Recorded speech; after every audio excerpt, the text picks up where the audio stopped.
Hello and welcome back. It's Saturday night, baby. It's In the Know, brought to you by the Racing Post, and a very special Saturday night show as well. As plenty of times in the past, we've been told we don't cover the top class Irish racing enough, partly because I can't apparently say it. But we are going to get well stuck in to a fantastic card at the Curragh on Sunday, and also a handful of really good races over at Doncaster as well, as their 4-day meeting comes to a close. But my word, there's a lot going on today, wasn't there?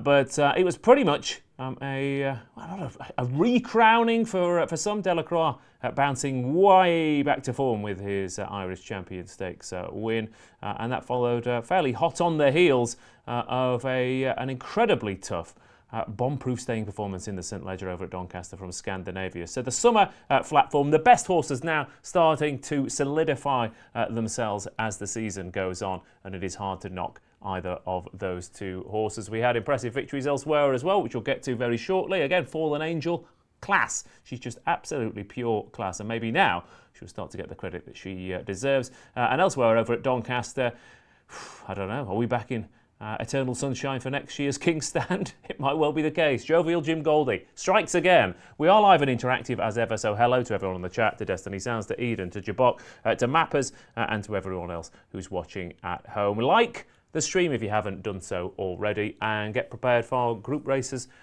left, right and centre tomorrow. But let's get our panel for the evening, shall we? Again, I'm left alone in the studio. Last night's special guest Callum had a fantastic show, but unfortunately was at Chester today. He chose not to come back into central London, which I think was probably a good idea. So we are off to Tom Segal's house once again. Hello, Tom. Go to me first. Wow, that's I wasn't expecting that, Ross. Normally I'm last on the agenda. Just a little bit of a treat for you, Mr. Segal, because I don't know. Like you said, maybe you're the fallen angel of this show. Maybe you don't get the credit you deserve. Thanks, Ross. No, yeah, looking forward to it. Another good show coming up. Yeah, great racing. Loads of good stuff today. Loads of sport on today, wasn't there? I've been watching cricket and golf and football and everything under the sun. Yeah, I'm a little bit I'm mentally exhausted in a good way after today. It's sort of like, it's one of those ones that I feel like my brain's got a lot of processing to do when I go to bed tonight to really sort of filter it all out. But I can tell you one thing: you're not going to be happy with Sheffield Wednesday, and I'm not happy with Reading either. So we're in that same boat together. Yeah, that's true. Yeah, we've got into the position now, Tom, where it's like sometimes I think, well, at least our club still exists, and then I sometimes think, God, it's exhausting existing, isn't it? I had 4 years of it. I can assure you it's no fun. Second on the panel tonight then is Mr. Graeme Rodway, fresh from ripping out his kitchen this afternoon. But ripping out the kitchen and sellotaping back the form book today, Rod, as we had, most of the star names pretty much came out on top. Yeah, I enjoyed it, Ross. Without massively enjoying it, if you know what I mean. Fair. You know, it was a good watch without being spectacular. What do you make of this, St Leger? Was it a good year or a bad year? I'm just sitting there trying to work out what RPR to give this winner. I mean, to my eye, I thought it was pretty average running of the race. They've all sort of finished on top of each other, so I think I'm going to go down the average route. How good do you think this Scandinavia is? Do you know what I liked about it, Rodders, is that he beat every horse, and of course he beat every horse, but they all came and had a go. I mean, Lambourne, galloped out in front. He went past Lambourne. Karma's travelled up on the bridle. He got rid of Karma's. Stay True came swinging along. He got rid of Stay True. Rahib burrowing down the rail. He got rid of Rahib. I mean, he's just insanely tough. Whether there were those in behind, I know what you mean, they did finish in a heat, but I don't know. It was an impressive winning performance, I think, but I don't think the ones in behind are up to much. Well, yeah, and that's the issue, isn't it? Wherever I put Scandinavia, Rahib's got to be pretty close to him, hasn't he, on RPRs? I'm loath to sort of say that Scandinavia is not a top horse because, like you say, he keeps doing it. And I was only saying about betting editor yesterday, Keith Melrose. I was only saying, is he a bit faster than he actually looks? Because he always finishes this horse. If you look at him, he's always coming home strong. Even when he finished fifth at Ascot, having gone like right the way around the houses the whole way, he was still coming home like a train that day. And well, he's also Graeme, you're saying so. he's got the gears to lie up early as well. He's not one of those stayers who is scrubbed along out the back and then finds plenty. He's on the heels and he battles.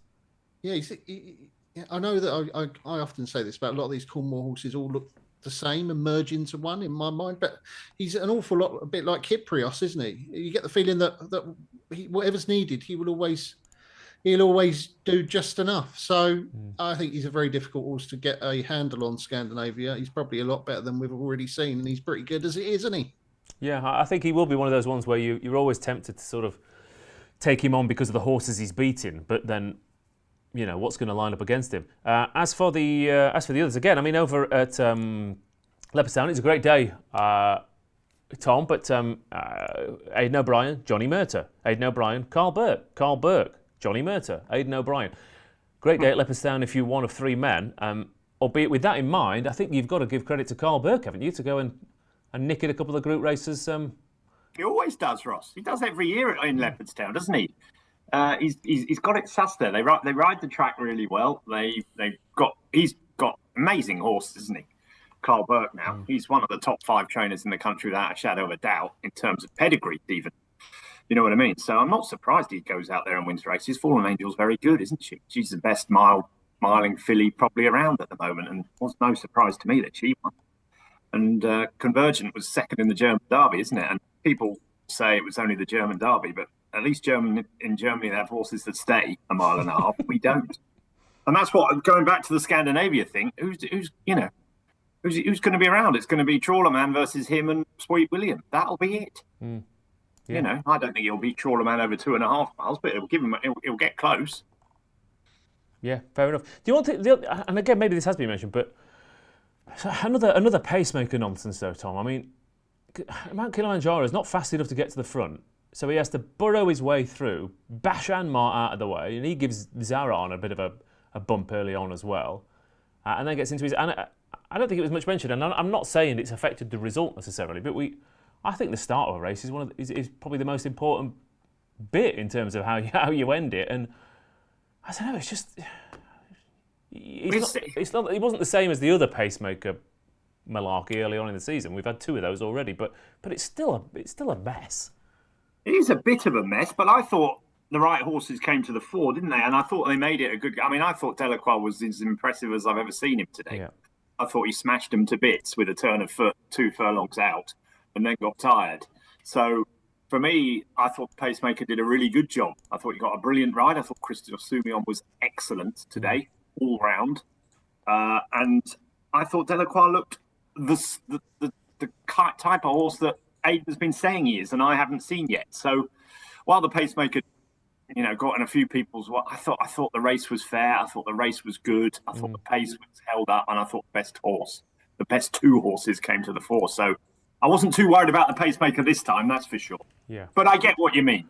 Well, I mean, he did do a very good job, didn't he? Because he bashed 2 of his stablemates' winners out of the way early on, so it's a great job, really. Anyway, look, we've got a lot more to come tomorrow.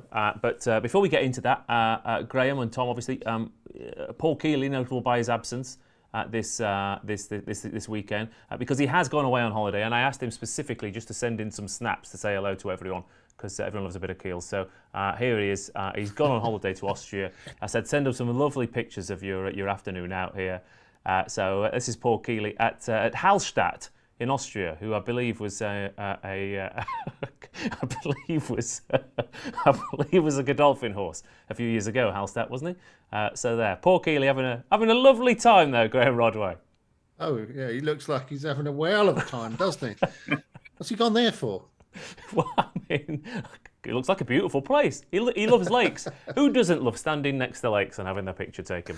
Anyway, I liked the clothing combo, the grey and then the beige and then the blue shoes. He's no.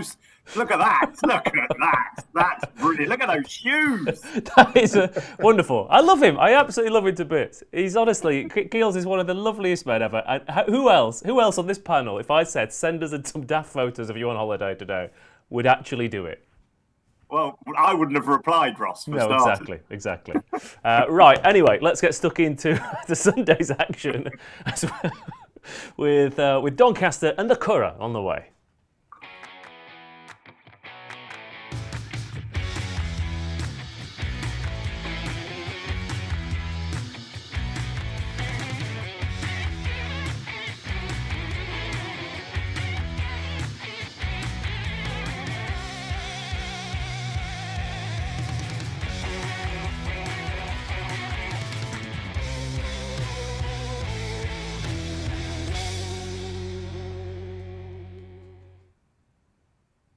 All right, what do you like on Sunday then? Let us know in the chat. Like I said, it's live and interactive. Make sure you put your fancies in capital letters if you've got one strongly.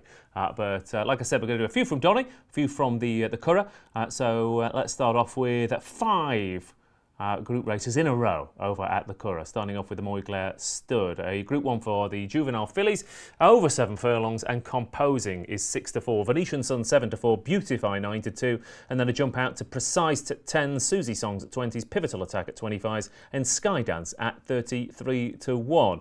Venetian Sun has seen off the fillies in the Albany, seen off the Colts in the morning, and is here for the Moyglare to take on the best filly in Ballydoyle, apparently, Tom Segal, and yeah, they're not bad, are they, with these Group 1 types? And this is the thing. Most of the time, when someone says to me, "This is the best horse in this stable" or whatever, I don't think it pays to listen. However, when you've got that many horses to judge them against, I think you do have to listen a little bit. And yeah, Composing versus Venetian Sun, one proven over the trip, the other one stepping up. Yeah, I mean, it's difficult for Carl Burke, isn't it, here? I mean, we were talking about him just a second ago around Leopardstown. He's got 3 Aidan O'Brien fillies, and he's not going to... She's in stall 1. I don't know if she'll make the running stepping up in trip. I doubt it. She hasn't made the running ever, has she? She's always held up. The Curragh's very difficult if you get stuck down on that rail with 3 Aidan O'Briens all around you. I don't know. I think Composing might win this. I'm Venetian Sun's biggest fan. Undoubtedly Venetian Sun's biggest fan. I thought she's been superb all season long. But stepping up in trip against 3 Aidan O'Brien fillies from stall 1, don't like it. I'll go for Composing here. I thought she was really good. She's been really good every time she's run. She just looked like she's improving. And when they just don't lose, do they? These sort of the best ones, they tend to just keep winning. They don't tend to necessarily win all the time when they get to 3-year-olds, because he's got about 60 others that suddenly improve and with brilliant pedigrees that get past them. But at the moment, I think Composing has looked incredibly impressive, and I think she'll, on home turf and given where Venetian Sun's drawn, I think she'll come out on top. The only thing I would say, Rodders, though, SP's last 10 years, 11-2, 9-2, 130, 17-2, 9-2, 6, 1, 7-2 favourite back in 2018, 13-2, 25s, 15-2. Now, the trainers are pretty much, the vast majority of them, what you'd expect. Strangely, the only winning favourite in the last 10 years was trained by PJ Prendergast, the most unlikely of the trainers in the winning roll call. So, a bit like the Champagne Stakes today, the 2-year-olds, they are priced up on what they've done over the summer. Now, we've seen for the older horses that they are being crowned again, but the juveniles, the baton is being passed to the autumn horses. Is there a possibility that any of the others could improve? I hope so, Ross. I think it's obviously a very tricky race, isn't it? Very, very tricky, with a bunch of lightly raced juveniles. I thought Composing was quite workmanlike last time in beating Susie Songs. It didn't blow me away, put it that way.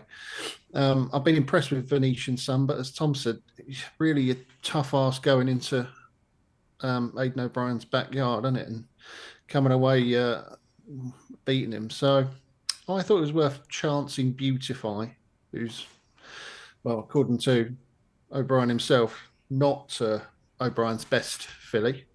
But I was quite impressed with the way she won at the track last time. She was really good over the last couple of furlongs, putting some pretty fast sectionals. Lady Eman's not a bad horse, is she? That was second, and I thought there was a chance that Beautify might offer some value against the top two in the market. But it's one of those races, isn't it? And no result would absolutely surprise me, Ross. Even the huge outside, a Pivotal Attack, I thought had a chance. So it's not a race I'll be betting in, but yeah, if you pin me down and said you must have one, Beautify for me. All right, Beautify 92.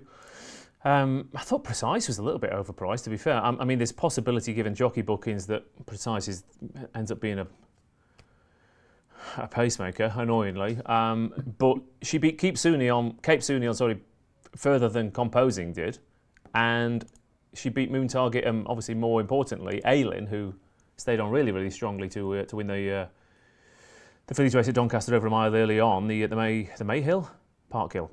Mayhill this week. So is Precise priced up on jockey bookings, Tom? Yeah, of course she is.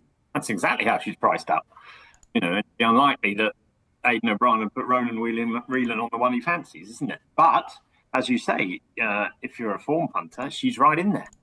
She's definitely right in there on the Goodwood form, as you pointed out with Aylin winning at Doncaster in the week. I don't know. It's one of those races, isn't it? Looking back, I misspoke a bit. Quite a few Lake Victoria wasn't even Aidan O'Brien's first string in this race last year. Do you know what I mean? So there is a chance. I've said it many millions of times that I'm absolutely certain he doesn't know which one his best one is. He says he does, but it always changes every 2 minutes when the other one wins, doesn't it? And at this stage last season, Lake Victoria wasn't his best one. So Beautify or Precise could easily be that. I just slightly been more impressed with the Composing, but she's 6-4 and the others are big prices. But you know what I mean? You feel such a dummy if you tip one of the second strings and Composing goes and wins that it's not a race I really want to get involved in. Yeah. I mean, he knows who his best one is now, but like you said, that is going to change on what happens on the track, isn't it? Yeah, exactly. So yeah, Composing 6-4, Venetians and 7-4 then. On the chat, PM races, Venetian's Sun non-runner if there's not good in the going. Leopardstown quickened up today, didn't it? So I'd be disappointed if there is rain forecast, isn't it? I mean, it's really confusing tomorrow, Ross, because there's quite a few of the forecasts suggest heavy rain at the Curragh tomorrow before racing, and if that's the case, it could go soft, and that will make things even more tricky, won't it, for Venetian Sun, I would imagine. Okay, fair enough. Right, that's the Moyglare stud then. Moving on to the next race at the Curragh, the Flying Five. That's right, it's another chance to try and find a Group 1 sprinter. Whose turn is it on the merry-go-round today? As4 5-2, Bucanero Fuerte is 5-1, 2 stars is 13-2, and then there's a jump out to 10-1, Magira and Arizona Blaze. She's Quality is 11s, Night Raider 11-1, Whistle Jacket at 12-1. And bigger the rest. And again, we're here again, Mr. Graeme Rodway, as we spin the roulette wheel and see which number the ball lands in. But As4 5-2. Now we have to go back several years to find the last time she backed up off the back of a win. And like I said, none of the sprinters have backed up off the back of a win all season. She's got a new bunch of horses to beat this time around. Yeah, I mean. I don't even know if Henry Dwyer knows when As4 is going to win or not. I mean, I spent some time with the connections of As4 at Goodwood, and they were absolutely adamant that Goodwood was the day, and that they would not be flying back for York. There was no way they would be flying back for York. It was only 2 or 3 weeks later, so Goodwood was the big day. And what happened? She finished nowhere at Goodwood, and then she wins at York. So. She either they were telling fibbers or they just didn't know, and the sprint division, that just sums it all up, doesn't it? Really, nobody seems to know, even the people involved with the horses. So, what sort of chance of you and I got? Nevertheless, I was working on the assumption there would be rain there tomorrow, Ross. And the forecast I looked at saw something like between 9 and 15 mils, which would make it soft. And I thought Bucanero Fuerte would handle conditions well, and he seems to be in the form of his life, doesn't he? Unlike a lot of these sprinters who just are all beating each other, he has actually managed to win 2 races in a row. There's not many horses in this race that have managed to win 2 in a row, is there? I think only him and 2 stars, is it? I think, have won a couple in a row. And I thought he was impressive last time at the Curragh because he made all, but his best furlong was his last. So he was powering away at the finish, and I always think that's a good thing to see when you see horse that's made all the running and he's still very, very strong at the finish. Like you said earlier about Scandinavia, we know that Buccaneer of Words he can lie up, and we know he can finish, and that's good enough for me. All right, fair enough. Tom Segal, what's good enough for you in the Flying Five? And like I said, just looking at the weather, there's supposed to be heavy rain between sort of 10 and midday. By the way, just to check, when they said about Venetian Sun with good in the description, is that does Yielding do, or is Yielding too not good enough? Hey, that was one of your very influential readers or watchers. Readers. Watchers or whatever we call them. They've got subtitles on. I hadn't heard that, but if that's, she does want good ground, I'm told. So yeah, I don't know anything about that. As for this race, the only thing I'd say is that the 2 at the top of the market are drawn in stalls 1 and 2, aren't they? Now, I'm not a draw guy at all, so that might be good. That might be where you want to be. It's just that I always like, if I see a race like that and the 2 at the top of the market are drawn on one side of the track, I think, well, I might be able to get a result here because if the place to be is up the far side, up the stand side, which can be the case at the Curragh, undoubtedly, on soft ground, then I've got a chance. And so I was looking into trying to get something on the other side of the track because those 2 take out such a big percentage of the market. And I came up with 2 stars, who is no longer the price that I was expecting him to be. He's very typical of the winners of the group sprints this year. He hasn't done it in group races. He hasn't done it in group ones, but no, it doesn't seem to matter. Now, I wrote a piece this week saying that was, in my opinion, down to the fact that 1, there isn't no good sprinters around, and 2, you got to be on the right pace on the track. You just simply have. And I don't think it's speed related. I think it's where the fastest ground is. And I think that's what has decided all these sprints this season, the fastest ground. And I don't know where that's going to be. I'm hoping it's towards the stand side. And if that's the case, then I give 2 stars a chance, especially if there's that rain that comes, because he has looked very quick on soft ground. And we all know there's not much between the rest of them. They're all about the same. He's bringing in a new line of form. My Mate Alfie victory gives him a bit to find, but not much. But, he wouldn't have he'd be similar sort of rating to those J.M. Jungles and American Affairs and all those ones that have won the group ones so far this season. So I've thrown a few quid at him at a decent price. He's not such a big price now, but he does need rain. And if it doesn't rain and if it's Yielding, I don't think it'll be quick enough. Mm-hmm. But if it does get soft, I give him a shot. Okay. Here's some stats for you, Tom. Last 15 years in the Flying Five, the inside 3 stalls, the inside stalls won twice, and then the next 2 outside it won each. The outside, the widest stall, has won twice, and the 2 inside from that have won 1 each. So, yeah. Not that big, is it? No. Well, I mean, it's identical either side, isn't it? So, if like you said, you are putting a lot of your money, metaphorically or literally, on the low draws if you're following the market. Yeah, exactly. I mean, Bradstow won from 14. I remember Romantic Proposal won from the widest draw. When Highfield Princess, she came to the near side. She was so quick. But there have been others. Fairyland won in 1.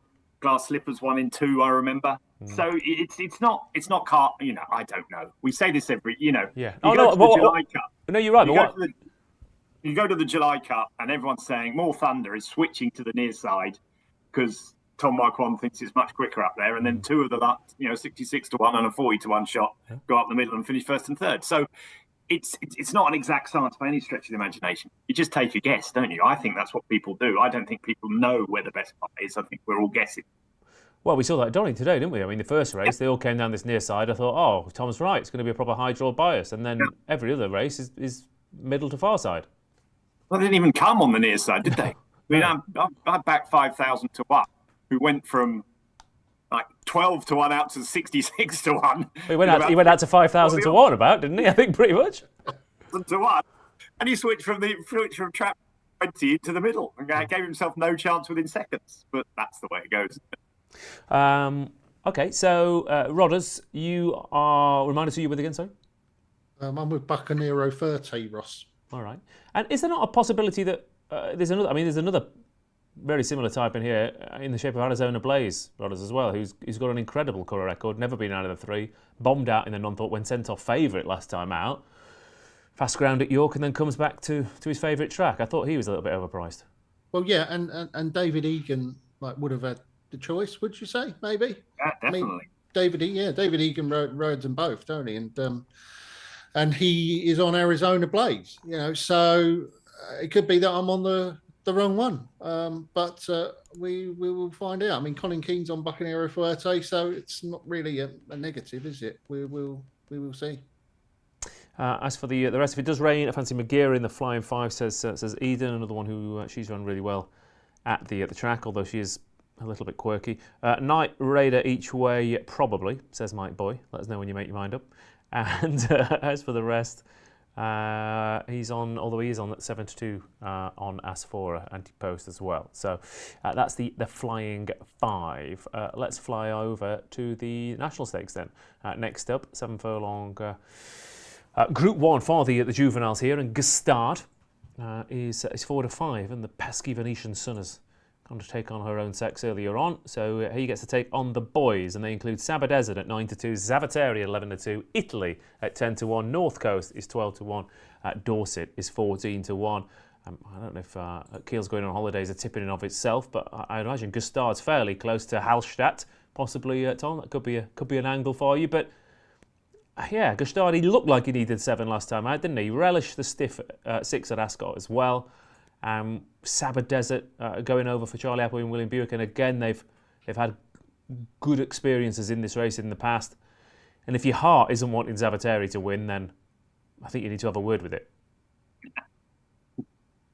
Yeah, I agree. I mean, I think this is the best two-year-old colts race so far this season, without question. You got the Zavateri who won at Goodwood and Newmarket group races. Saba Desert who won a group race last time as well. Gustard who's won the Coventry, Italy, that's been formed with all in all those good races. So I think it's really, really top class race. The question for Gustard fans is whether he'll like the ground. He's by Star Sandal Banner out of an Exceedant Excel mare.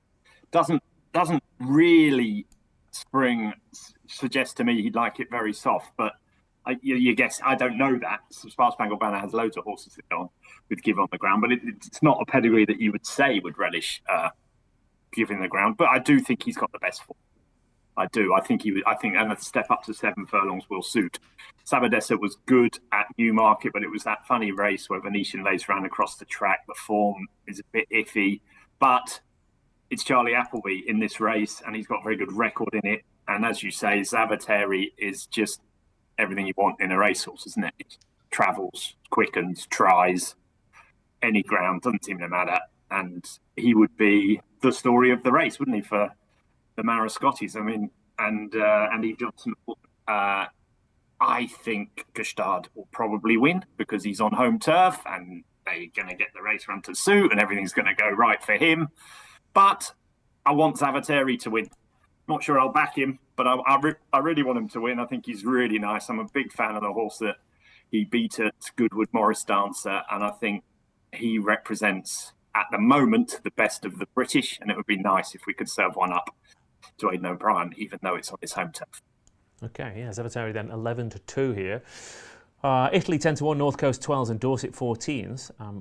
Again, another interesting point I thought here, Mr. Rodway, it's quite rare. You know, the last horse to win the National Stakes trained in Ireland who'd never run at the Curragh.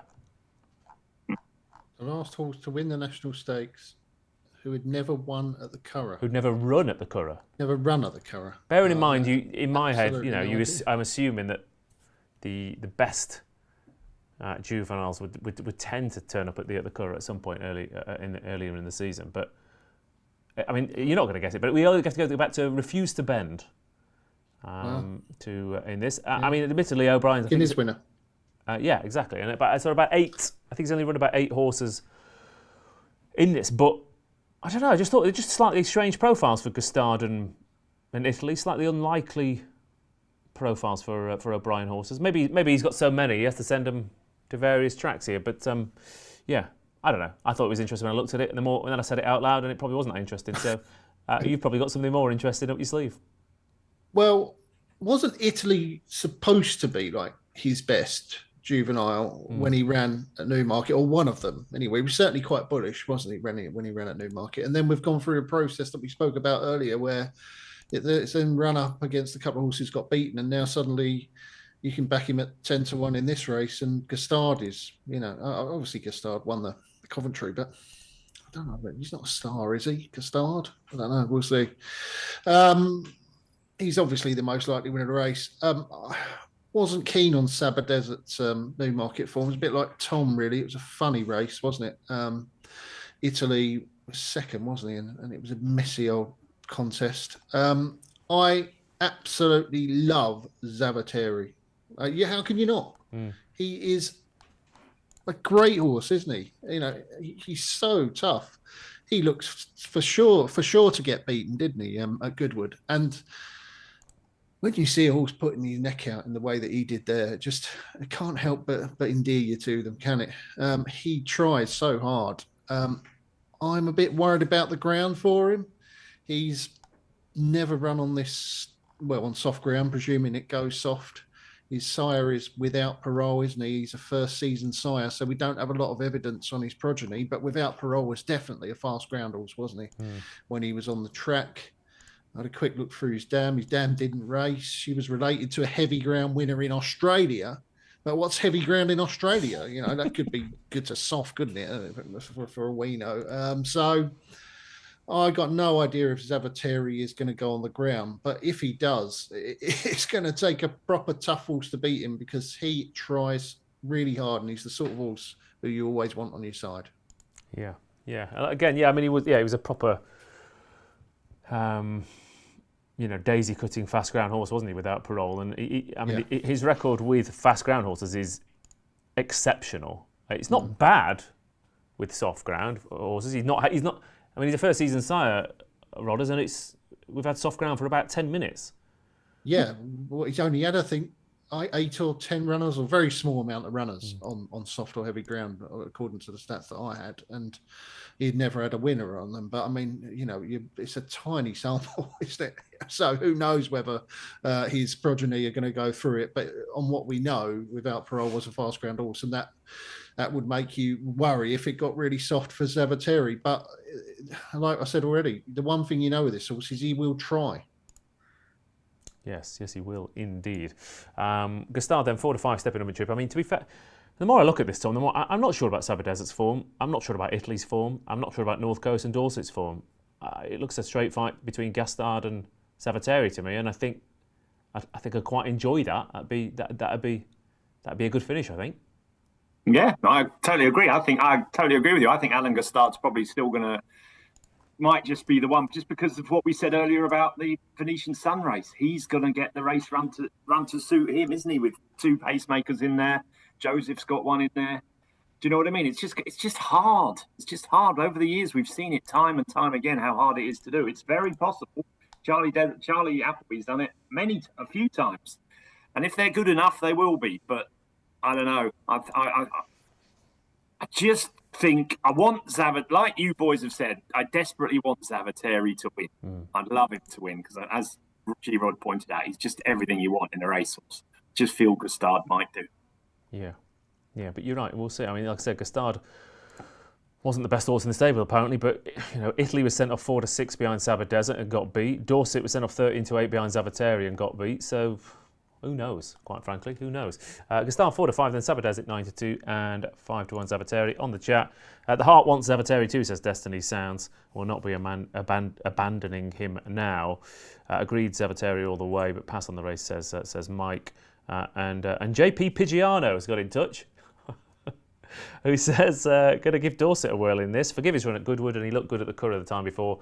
Enjoying seeing jockeys like Gavin Ryan and Ronan Whelan get top opportunities. And again, you could probably argue that Dorset is priced up once again on jockey bookings. But like I said, he was sent off favourite at Goodwood, and then he beat Benvenuto Cellini on his penultimate start, and he absolutely mullered, admittedly, a fairly weak field today. So, right, that's the National Stakes. Best Ballydoyle 2-year-old isn't even... It's Constitution River, isn't he, as well, though, Tom? I thought. Looking forward to him. Could be. Yeah, I like Constitution River. I like a horse called Endorsement that won at Tipperary the other day. I think we'll see. I mean, listen, I like looking for the Derby horses, so maybe Constitution River will be high up there, yeah. Yeah. All right. Next up at the Curragh is the Irish St Ledger. Al Riffa, 9-4 favourite here. Illinois, 5-2. Amalok is 11-4. Al Kareem 10s with Crystal Black. Leinster 16s. Queenstown 33s with Dallas Star. And Wild Adler is the outsider of the bunch. We were saying about German horses staying. Interested to see if that one can get involved in the mix for this Irish Ledger, which of course is 3-year-olds and upwards. And you can run if you've lost a couple of bits, which means we get to see Amalok turn up. So we've got 5-year-old Al Riffa, we've got the 4-year-old Stayer Illinois dropping back in trip, we've got the 3-year-old Amalok taking on his elders. We've got York specialist Al Kareem at that Chorleyman race last time out. We've got Royal Ascot winner in the shape of Crystal Black, who was a bit unfortunate last time out. Leinster, I mean, to be fair, was a course and distance winner last time out, and Joseph O'Brien with Billy Lee in the saddle. Not a bad combination, and he's only a 4-year-old with improvement to come. But it's Al Riffa who heads the top of the betting here at Rodders. After that,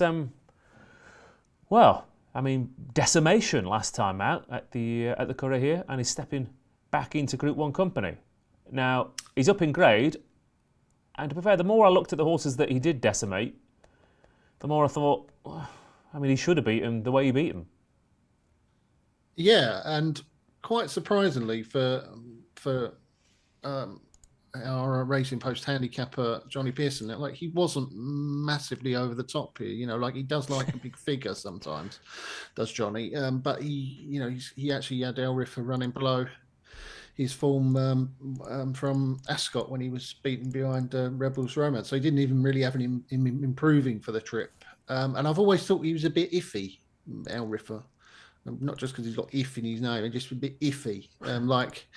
Does he really want to win? He's got a funny sort of head carriage, hasn't he? And he's got pieces on. And when he wins, though, he does win well, doesn't he? So he's the right favourite, I thought, and the most likely winner. But that was before, I was looking at this race before Scandinavia won the Ledger, wasn't I? So that form now looks okay for Illinois, doesn't it? He was chased home Scandinavia at Goodwood. Like I said, Scandinavia always just seems to do enough and always finishes off well. I thought that maybe Illinois didn't quite stay 2 miles. Maybe that was a bit harsh on him, but maybe Scandinavia just stays better than him, and maybe 1 mile and 6 will suit him. But they're sticking the pieces on him, aren't they? So maybe they think he's a bit iffy. He's got a lot of seconds, hasn't he, Illinois? And he's still waiting to win a Group 1, I think, isn't he, Illinois? So and Group again. First time cheap pieces in Group 1s, Rodders. No. Is that a no-no, is it? It's a no-no. Yeah, so, I want to take on the top of the market. Amalok I like, but Zaram was closing on him all the way when he won at Ascot, wasn't he? And I thought Amalok got first run on him a little bit, and maybe you're top pocket talking to I did back Zaram that day, but I felt that Zaram was the best horse in the race, and Amalok just beat him to the punch. The one that I like is Leinster. Now, he won a rubbish race here last time. It's actually called the St Ledger Trial, but I just like the way he did it. He was really, really strong at the line. Like I think he put 2 or 3 lengths on the second. Dallas Star, who's a massive outsider here, over the final furlong, and he hadn't been running badly in decent races before, albeit handicaps, and he's only had 7 runs, Leinster. So he could definitely be improving, and I know that he wants soft ground too. He's a soft ground winner, Leinster. So I thought at 20 odd to 1 or whatever he is, Leinster, such a lightly raced horse, having looked so good at the finish last time, I thought he had a lot more to offer, against the field who, well, certainly Al Riffa and Illinois are a bit iffy. Okay, Al Riffa then at the top of the betting for us, taking him on with Leinster, who many say has a mountain to climb. But he's 16-1 anyway. So, First time cheap pieces on Illinois. Al Riffer not beating very good horses back in Grade 1 company. Oh, but it's Rafe Beckett's time of year, isn't it? Tom Segal and Amalok. Crikey, he's a few sandwiches short of a picnic, but it's a fairly sandwichless picnic, this lineup. It was really weird, Ascot, wasn't it, when he won? Because the time before at Goodwood, he looked like the most recalcitrant horse you'll ever see in your life, wouldn't he? He was tailed off and came, and that was on soft ground, and he comes fast ground at Ascot, and he's like, travelling like a travelling thing. So I don't know what to make of any of them.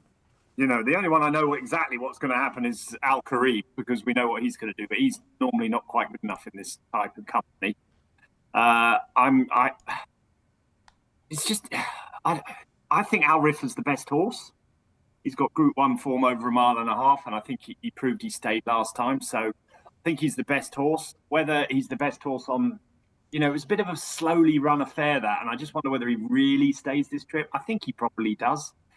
And if he does, I think he'll probably win. But Illinois is once again going to have the race run his way, isn't he? And I know he's got the first time cheap pieces on, but he did give Scandinavia a real good old race, and he beat what's the name? The Doncaster Cup winner, Sweet William, and second in the Gold Cup. He's just a strong stayer that likes soft ground. If he didn't have the cheek pieces on, Ross, I think you'd be fancying him a bit. But he does have your cheeky cheek pieces on. So if you're convinced that that's the massive negative, then obviously you're against him. Well, again, I think it's just a sign of. Exactly. It's what it implies, isn't it? It's what it implies. It's that we don't think he's quite good enough to win, especially at the top level. You dine at the top table. If you think you've got a horse with a stone in hand in a handicap and he's just not quite going through with it or whatever it is, and you might get him over the line, but you make one mistake in a Group 1 and someone else has and something goes perfectly for another horse. It just implies there's something not quite there.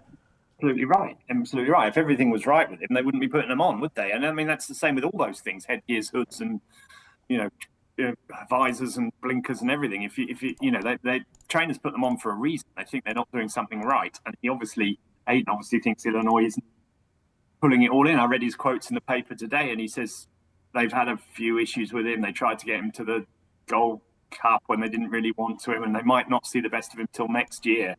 Well, he's going to have to be pretty near his best to beat Al Riffer and Amalok here. Earlier in the week I was a big Amalok fan, Ross. 11-4 is pretty stingy on form, I think. Considering he beat Zaran, who was lapped today. Do you know what I mean? And Al Riffer's got proper. What was he, fifth in the Arc or something like that, wasn't he? He's a proper good horse, Al Riffer. If he stays, I think he's going to win. Yeah. Well, he stayed last time, didn't he, comfortably? But yeah, you're right. It was just a slowly run race, wasn't it? And this one, they're going to go hard, aren't they? Queenstown's going to go off hard, and they're going to make it. And if it's a real slog in the mud, it might not be about ability. It will be about adaptability, and therefore he might not be quite on them. But I do think he's the best horse. Yeah. I'm going to stick with Amalok. I mean, like I said, I know Goodwood is a weird track, isn't it? And he's a strange horse, but the way he powered clear in those races on, easy-ish ground in those races. But remember at Royal Ascot, Rafe Beckett was having a shocking week. He hadn't had a winner all week. They were all running poorly. The ground's rattling fast, which most of his horses want soft going as well. And Amalok toughed it out. And I fancied him. I fancied him as soon as he won at Goodwood. I thought he'll go to Ascot, whatever he runs in. It might be the Queen's Vase, might be the one he won. I'm going to back him. And it was fast ground, and Beckett didn't have a winner all week. And I said, I can't touch him. And then I was really impressed with his attitude, and which again previously I was questioning his attitude. So he's 5 from 5. 3-year-olds have got a really good record in this race. In recent years we've had Search for a Song, Flag of Honour, Order of St George in the last 10 years have all won this race. So I don't know. He's the up and comer, and we keep saying about horses who just keep winning. Tom, he just keeps winning. Yeah, and you're right. You are right there. Whereas Illinois certainly doesn't do that. The interesting thing, the point you make there with 3-year-olds having got such a good race, is that didn't run one of his 3-year-olds here. He's obviously. Is that a tip for Illinois, or is it? I don't know. I mean, would stay true, or Lambourne, they would have been definitely been near the top. They'd probably been favourite, wouldn't they? Lambourne would have been for this. If you consider it, he's a dual Derby winner and Ameloc's won at King Edward. He's 11-4 for this. Now Lambourne obviously let the side down with another poor performance at Doncaster today. But it's interesting that he didn't run a 3-year-old in it. Does he ever run 3-year-olds in it? What do your stats say, Ross? Yeah. Like I said, Flag of Honour and Order of St George when it was 3-year-olds. But they were, I guess, well, it's weird, isn't it? Because I was going to say they're future stayers, but Scandinavia is a stayer. But then he's gone and won the St Leger, which is actually more prestigious. He could come back and win the Irish St Leger next year if he wants. So, I don't know.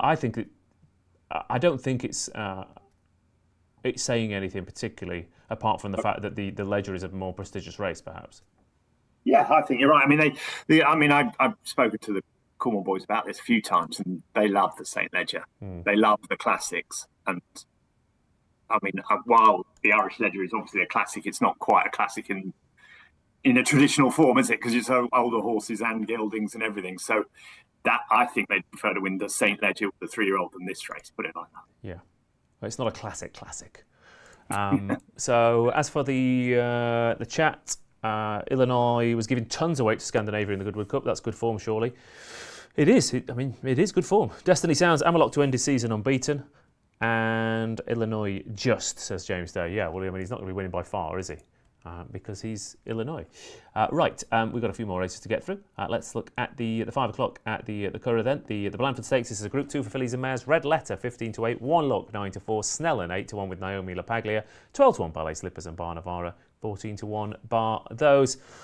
And Red Letter, who, like many horses trained in her stable, may have disappointed when aimed over on these shores, but she looked good last time out. But she's up against an absolute Curragh specialist in One Look, Tom. Can anything else get involved? Well, at the start of the season, Ballet Slippers was a very highly rated horse of Aidan O'Brien's, wasn't he? I thought she had open potential all over. She went glory out of. Remember now? I had it on my tongue a minute ago. Magical. So she's bred to be, a superstar. Obviously, things have gone wrong, but Christoph Zumian's on her, so I expect they think she's still got some potential in her. But no, I don't really think take her out. I'm struggling to find one that would be better, that will trouble the top two. And if the rain comes, it would be slightly concerning for Red Letter, I think. I don't think there's any evidence really to suggest that's exactly what she wants. And although she did win, she's somewhere, but it was a really weak race. I can't remember where she won on soft ground. Killarney, was it? Gilbeg and Killarney, one of those. So maybe she'll be all right, but I'd slightly prefer One Look. But it's not a race I've looked into that hard. And Stellan's form at Ascot worked out unbelievably well, didn't it? Yeah. With Cheshire Lady winning and Maddie Moy or whatever it was called running really well in group races. So maybe I'm doing her a disservice, but I think One Look might. Yeah, One Look. The only horse that beat One Look at this track is Porta Fortuna, and what price would Porta Fortuna be for this race, Rodders? I think it would be very short indeed. But do you have any other angles, or are you completing the One Look trifecta?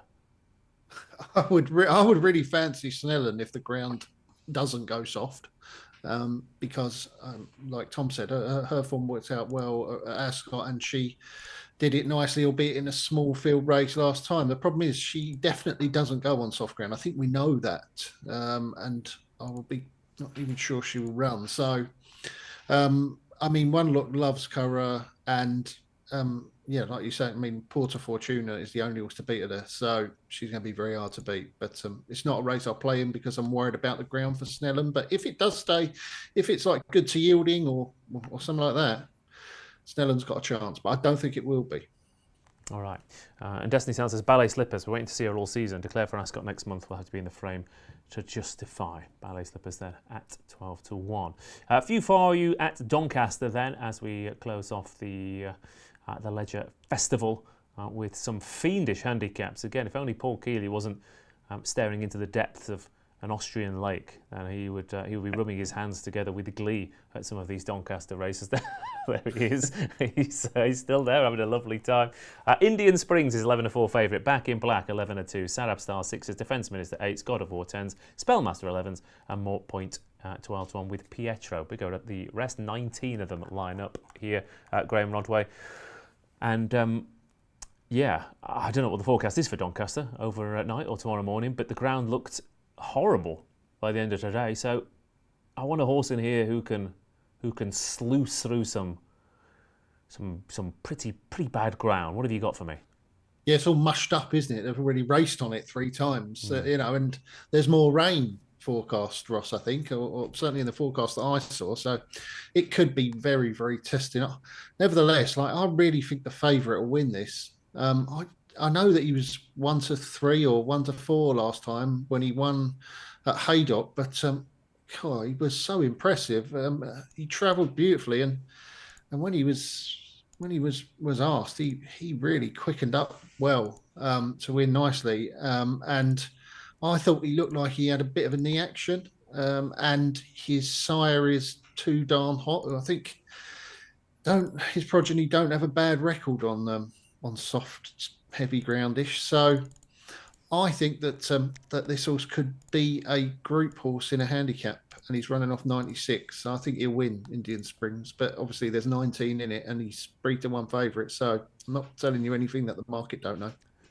No, but again, we've spoke about it this year already, Tom, about the handicaps giving the market, top of the market, very solid, and we have had plenty of group horses come out of handicaps into group races next time out. Is there anything at a bigger price that you had your eye on?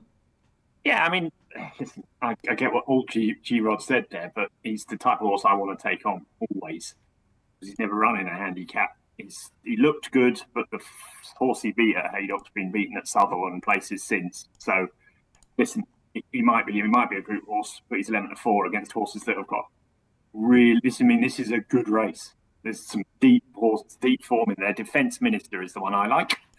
Thought he should have won at Sandown. Woodbeer came out and won afterwards, and then he went to Goodwood last time from a dodgy draw, stalled 12. There was the first Native Warrior and Great Acclaim came and went and finished first and second at Ascot. Behind was Mr. Chaplin, who's won since. Behind was Roscoelin, who came out a week after. A couple of days later and won the mile. I think that's really solid form. He was unlucky that day. I think soft ground's no problem for him. He's by too darn hot too. I just think he's got better form. Now, Indian Springs might be a better horse, but I don't know that yet. So Defence Minister for me. Like him. Defence Minister 8-1. Quite like God of War here, Tom. You backed Galeron out of that race today. Yeah. He ran perfectly creditably, ran a really nice race. He's beaten Doncaster twice, God of War once. He won his novice. He ran perfectly creditably in the Flying Scotsman. And yeah, he ran into El Burhan at Chester, who was very well handicapped and shot home over 7.5. And then last time out, I thought that was a good race, that Sandown race. The time was good. Again, the ground was really horribly sticky that day as well. So I think he'll relish this test. Yeah, he will. I mean, he was definitely on the list. Just slightly preferred Defence Minister. I agree entirely with what you said there. The other one I think you could throw in there is a couple of James Fanshaw's horses, Back in Black, who looked exceptional when he won at Newbury at the start of the season. But I don't know what to make of his Doncaster good run. Might have needed it behind Darkness last time, and right down the bottom, Pietro, who only won at Brighton last time, but he was top weight in the Brighton Sprint Championship or whatever they call it. He won very easily, 7 furlongs and soft ground, not a problem for him either. But I mean, I don't know. I quite like Defence Minister. I just think he's very, very solid. He's got good form in good races, and that's what I like. And actually, I'm going to throw one more in for you, Tom, because I know you like Edward Smith Osborne as well. Yeah. And Up the Pace, I thought was a little bit interesting. Again, won a handicap at Salisbury last year on good to soft, third on heavy ground at Goodwood, and won a handicap here in June. So the conditions that he's going to get tomorrow are going to be ideal, and his trainers' horses are always 5 points bigger than they should be. Of course they are, yeah. Edward Smythe, one of the poshest trainer in the country, Smythe Osborne. That's quite a competition as well, isn't it? I don't know. I've never heard Edward Smythe speak, but he sounds like he's posh, doesn't he? But I totally get your thing. But this is a really good race. That's why I'm just slightly surprised the favourite's as short as he is. He'll probably go off at 7-4 and win by miles. But on what they've done so far, no. All right, now that's the 2:30 at Doncaster then. More handicap action for us next at Doncaster. The 3 o'clock, 6.5 furlongs is the distance. Pocklington 5-1, £10 6-1. Comanche Falls 6-1. Royal Velvet 7-1. Desert Falcon 8. Acadian Thunder 9. Purest Time 10-1. And Pure Sangue 10's a bigger the rest. And I feel like Sir Patrick Moore here, Tom Segal, looking into black holes after black hole after black hole, with Pocklington finally leaving York behind and coming to Doncaster down the road. Yeah. I mean, he's interesting, isn't he? I mean, he's favourite again, Pocklington. He's caught the eye again at York last time. Everyone backed him again. And I'm sure they back him each way, and he'll probably come and, he's very consistent, isn't he? And he runs his race. Maybe moving from York is the thing for him, because he tends to sort of travel and then not travel and then rattle home. So 6.5 furlongs, I think, will suit him. He's definitely got it in him to win a race like this. But, if the ground deteriorates, that's a question mark for him, I think. I thought there was one in there. I don't think it's on that caption there. Oliver's Show for George Bowie, who he won the Lincoln but didn't win the Lincoln at the start of the season. I mean, he was in front before everywhere, but I still can't believe the photo said he didn't win it. But I think if there's some rain, he's drawn next to Baldemiro, who I think they'll go straight up the middle like they did today. And I don't know, Billy Lockmain on Bowie's horse is going well. I thought that run gives him, I think he's a pound higher or something. But I thought he's a traveller, and I think coming back in trip will help him. I fancied him to run well at Royal Ascot, but I think the ground was too quick for him. And then he sort of caught the eye last time in one of those Racing League races on the all-weather. I think this is much more his cup of tea, and I thought he could go well at a decent price. And if the ground isn't too bad, I cannot understand why Alto's always such a big price every time he runs. He should have beaten. He was in front of More Thunder before and after the line in the Bunbury Cup. 7 furlongs is his trip. Didn't quite get a mile at York last time, but he does need no rain. All right, and he does. He does need no rain. But we were talking about black holes, but Rodders, I think it's Acadian Thunder Day. I think it's Acadian Thunder Day. He's a Doncaster horse. He's 1-2-1 at the track. The only horse that beat him at the track was Mayal in a really good race where he shot past 7 horses on to get to the heels. I know he's got a terrible head carriage. I know he's a flatterer. I know he falls out still sometimes, but he's horses for courses, horses for conditions. It's his conditions tomorrow, and he apparently makes it look so difficult. But maybe it's just this track that brings out the best in him. Maybe. I mean, maybe. I hope so. He must be my unluckiest bet of the whole year in that race at Royal Ascot. What chance did I ever winning that? Yeah. Up in it and Never So Brave. Oh, I can't believe that I didn't pick up. Really, I should have been paid out. Really, Never So Brave's a Group 1 also. Well, like the handicapper can go back and put £1 or £2 on an extra. You should be able to get. You should get paid out for that. I should, yeah, exactly. Yeah. Retrospectively, I picked out the winner of a 27-runner handicap, bar a Group 1 horse. Unbelievable. But, it could be. He's running off the same mark, Ross. He ran off the same mark as well, so it could well be, you say. Come on, Rodders, come in with me. Come on, you want to. I was impressed with Royal Velvet when she won at York last time, because I thought that she had to challenge on the wrong side of the track. She had to come up like the far side, right round the field, before then eventually merging into the centre where everything else was coming up the stands rail, and everything that was on the far side was kind of tailed off. But yet Royal Velvet was able to come down that side before making her challenge to win. So I think if she runs to that sort of level, £5 higher mark, she's got a really good chance. I've got a couple of worries. One is that she's a bit of an oxo, isn't she? She runs one brilliant race and then run poor race, and then a brilliant race and then a poor race. She doesn't tend to be able to follow one good run with another. And the other one, I suppose, is the ground, because all her best form is on fast ground. I don't think Lightning Spears' figures on soft ground are too bad, her sire. So there's a chance she might go on softer ground. And if she does, I think she will run well, provided she's over those York Exertions, Royal Velvet. But you know what's going to happen. You've said it. Arcadian Thunder will go and do it, won't it? I won't have a penny on, and it'll be the win that I should have had.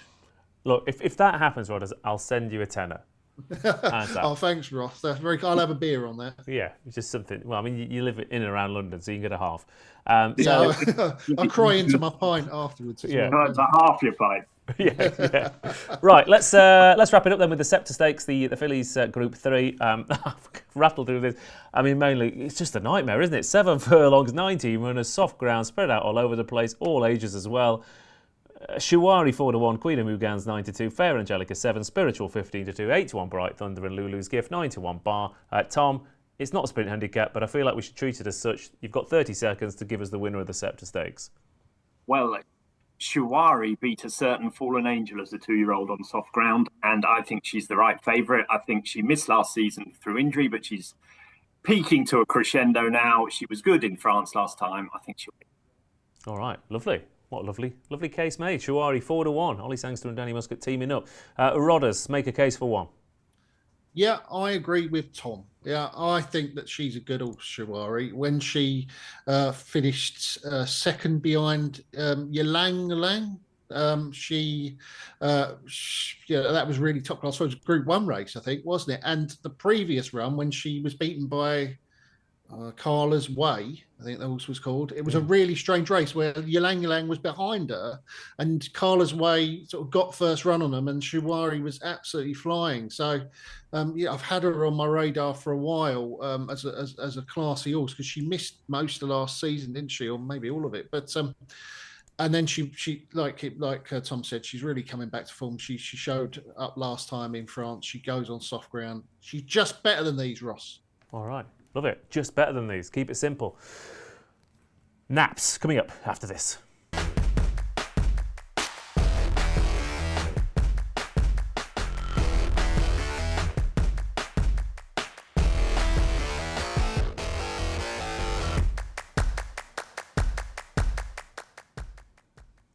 Lots to like about Sunday's lineup then. Let's hope we can get a winner in all three. It would be nice, wouldn't it?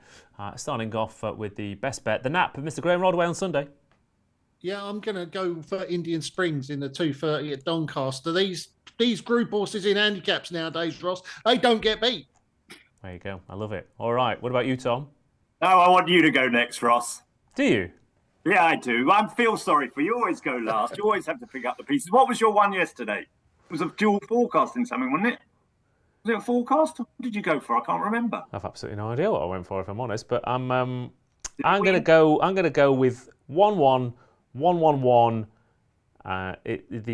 The cruelest cut of all, as Callum said last night. But it's made Amalok into a Group 1 horse, I hope. So Amalok in the Irish Hunt Ledger. Right then, Tom, you'll go. Defence Minister in the 2:30. Oh no, I can't go for that. Rodders is on that. I'll go for you can if you want. You can go for Defence Minister. I've changed. I'm going for Shuwari now. All right, okay.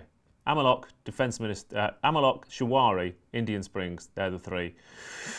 It's been a pleasure as always, gents. I'll see you on the other side. Enjoy Sunday's action. Good night.